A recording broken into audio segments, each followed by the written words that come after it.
प्रधानमंत्री नरेंद्र मोदी के चीन दौरे की, जो पूरे 7 साल के बाद इस देश की यात्रा पर पहुंचे। प्रधानमंत्री मोदी शाम के करीब 4 बजे चीन के तियानजिन पहुंचे, जहां एयरपोर्ट पर उनका जोरदार स्वागत हुआ।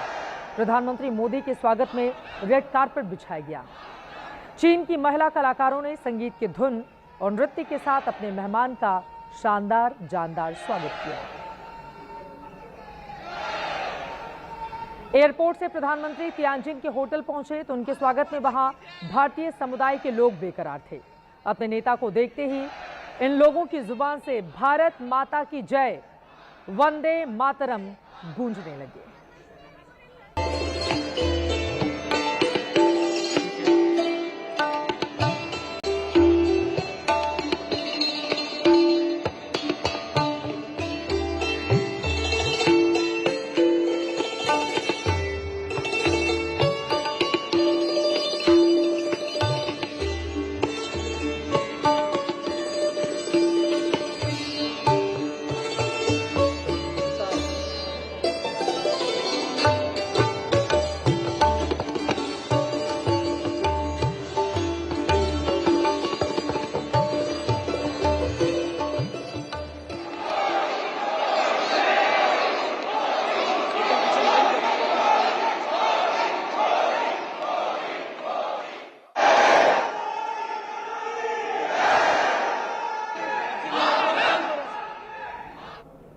क्या बच्चे, क्या बुजुर्ग, क्या महिलाएं, क्या जवान, हर कोई नरेंद्र मोदी की एक झलक पाने के लिए बेकरार चाइना में नजर आ रहा था। तस्वीरें आपने देख ली हैं।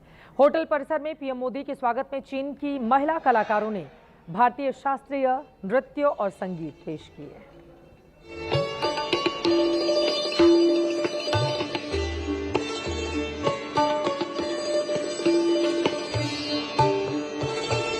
और अब 3 खास तस्वीरें एक साथ देखिए, जब तियानजिन के होटल में भारतीय समुदाय के लोगों ने पीएम के स्वागत में जमकर नारे लगाए। भारत माता की जय जयकार के साथ मोदी मोदी के नारे भी खूब लगे। इस दौरान पीएम ने हर किसी से मुलाकात की। यहीं पर चीन की महिला कलाकारों ने शास्त्रीय नृत्य और गीत संगीत पेश किए, जो बरसों से भारत के शास्त्रीय नृत्य संगीत की शिक्षा ले रही हैं।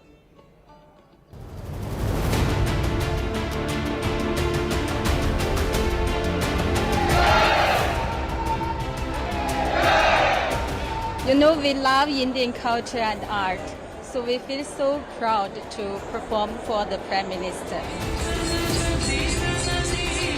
तो ये जो होता है ना एक लीडर, कि वो हर बंदे के साथ, हर लोगों के साथ आंख से आंख मिला के बातचीत करता है, वो एक फीलिंग आई। और we really proud of mister Modi.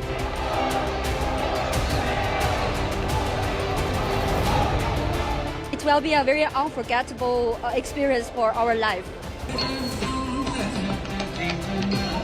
Modi ji की वजह से भारत को सब जानते हैं, हमें सब जानते हैं।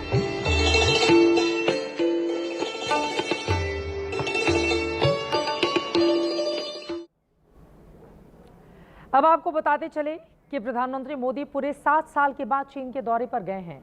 वो इसके पहले 2018 में चीन गए थे, तब भी मौका एससीओ समिट का ही था। छठी बार पीएम मोदी चीन के दौरे पर हैं। गलवान विवाद के बाद भारत चीन के रिश्ते काफी खराब हो गए थे, लेकिन अब रिश्ते सुधरते नजर आ रहे हैं। ब्लूमबर्ग की रिपोर्ट के मुताबिक चीन के राष्ट्रपति शी जिनपिंग ने भारत से अपने रिश्ते सुधारने के लिए मार्च में राष्ट्रपति द्रौपदी मुर्मू को बकायदा एक पत्र लिखा था। वैसे 2014 से 2024 के बीच मोदी और जिनपिंग 21 बार मिल चुके हैं, लेकिन ट्रंप के टैरिफ वॉर के बीच 22वीं ये मुलाकात सबसे ज्यादा अहम साबित हो सकती है। अब हर किसी को इंतजार मोदी और जिनपिंग की मीटिंग का है, जिसमें भारत और चीन के रिश्तों पर बीते 5 साल से जमी बर्फ पिघल सकती है। इससे पहले दोनों नेताओं की आखिरी मुलाकात अक्टूबर 2024 में रूस के कजान में हुई थी, जब ब्रिक्स समिट के दौरान दोनों नेता मिले। जबकि इसके पहले अगस्त 2023 में दक्षिण अफ्रीका के जोहानिसबर्ग में भी मोदी जिनपिंग की मुलाकात हुई थी। तब मौका ब्रिक्स शिखर सम्मेलन का ही था।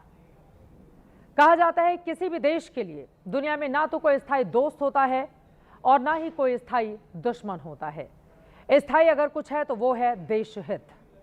मिसाल के तौर पर जो अमेरिका बीते कुछ सालों से भारत का पक्का दोस्त, सच्चा हितैषी होने का दावा करता था, उसने हम पर 50% टैरिफ लाद दिया। जबकि जिस चीन को अमेरिका अपना दुश्मन मानता है, उसे सिर्फ टैरिफ लादने की धमकी दी जा रही है। इस टैरिफ वॉर के बीच अगले 48 घंटे अमेरिकी राष्ट्रपति डोनाल्ड ट्रंप के लिए बेहद पीड़ादायक साबित होने वाले हैं, क्योंकि चीन के न्योते पर प्रधानमंत्री नरेंद्र मोदी तियानजिन पहुंचे हुए हैं। मौका शंघाई सहयोग संगठन की बैठक का है, जिसमें दुनिया के 3 वो नेता विशेष रूप से मिलने वाले हैं जो बीते कुछ दिनों से ट्रंप की आंखों की किरकिरी बने हुए हैं। प्रधानमंत्री नरेंद्र मोदी, रूस के राष्ट्रपति व्लादिमीर पुतिन, चीन के राष्ट्रपति शी जिनपिंग। जाहिर है जब एक साथ ये मिल बैठेंगे तो यकीनन एक बार फिर जाग जाएगा अंकल सैम के अंदर का नकारात्मक अभिनेता। यकीन मानिए, चीन के तियानजिन शहर में अगले 2 दिनों का एक एक पल टैरिफ किंग को भारी पड़ने वाला है, क्योंकि एससीओ समिट से इतर पीएम मोदी 31 अगस्त को चीन के राष्ट्रपति शी जिनपिंग से मिलेंगे, तो 1 सितंबर को रूस के राष्ट्रपति व्लादिमीर पुतिन से पीएम मोदी की मुलाकात होगी। चीन से पहले प्रधानमंत्री मोदी जापान में थे। 2 दिनों के इस दौरे में भारत और जापान ने आपसी रिश्तों में नए रंग भरे, जो यकीनन दोनों ही देशों की तकदीर और तस्वीर बदल सकती है। जापान यात्रा के दूसरे दिन प्रधानमंत्री ने बुलेट ट्रेन की यात्रा की, सेमीकंडक्टर फैक्ट्री गए, मेजबान पीएम इशिबा संग लंच किया। इस दौरान जापान के लोगों में भारत और भारतीय प्रधानमंत्री के प्रति अद्भुत लगाव दिखा। आप भी देखिए।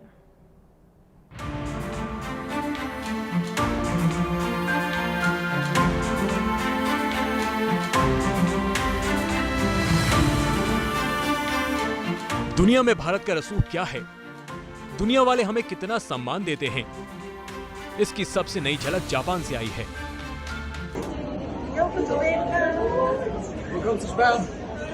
Thank you.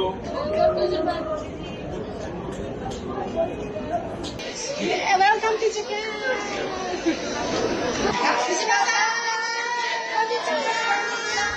ये नजारा जापान के सेंडाई शहर का है, जहां प्रधानमंत्री नरेंद्र मोदी टोक्यो से यहां पहुंचे तो उन्हें जापानी और भारतीय समुदाय के लोगों ने कुछ इस तरह से भव्य स्वागत किया।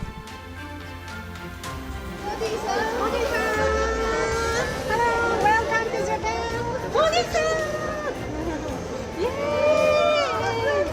इस दौरान जापानी महिलाओं और पुरुषों ने विशेष रूप से बार बार प्रधानमंत्री मोदी के नाम के साथ सान का इस्तेमाल किया। Welcome to Japan.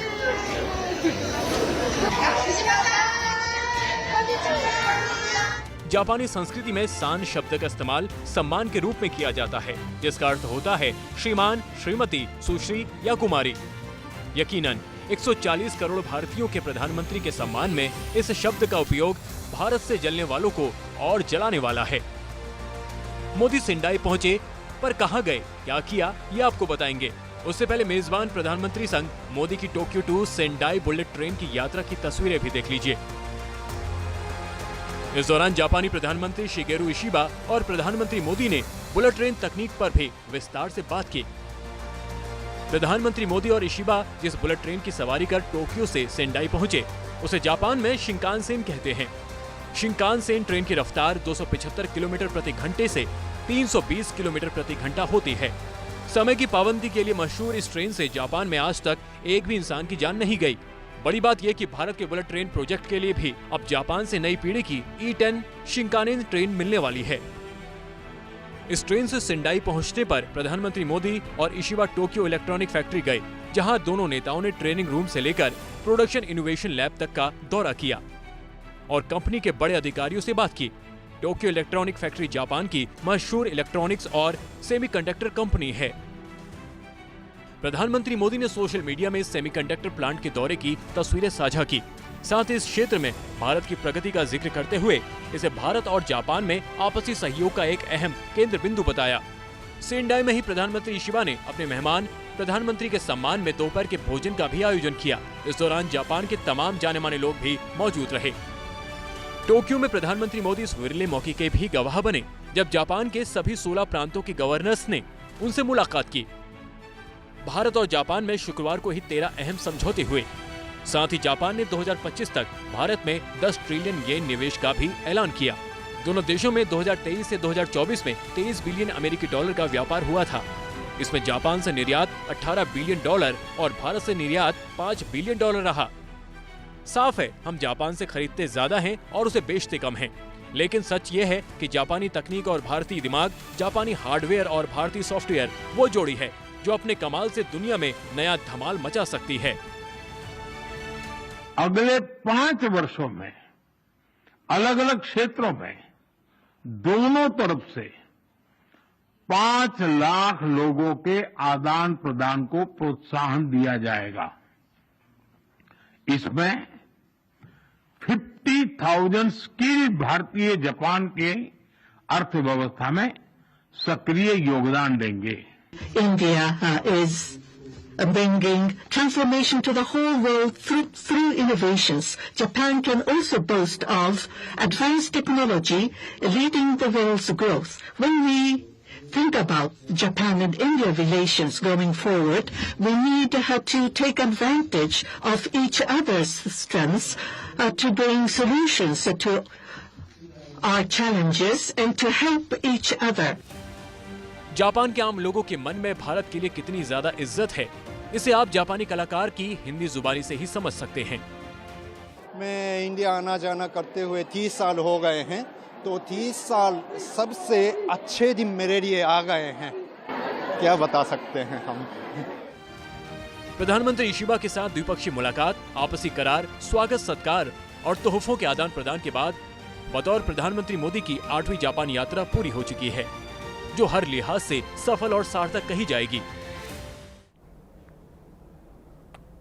अब प्रधानमंत्री नरेंद्र मोदी की चीन यात्रा से क्या बड़ी बातें निकलकर सामने आती हैं?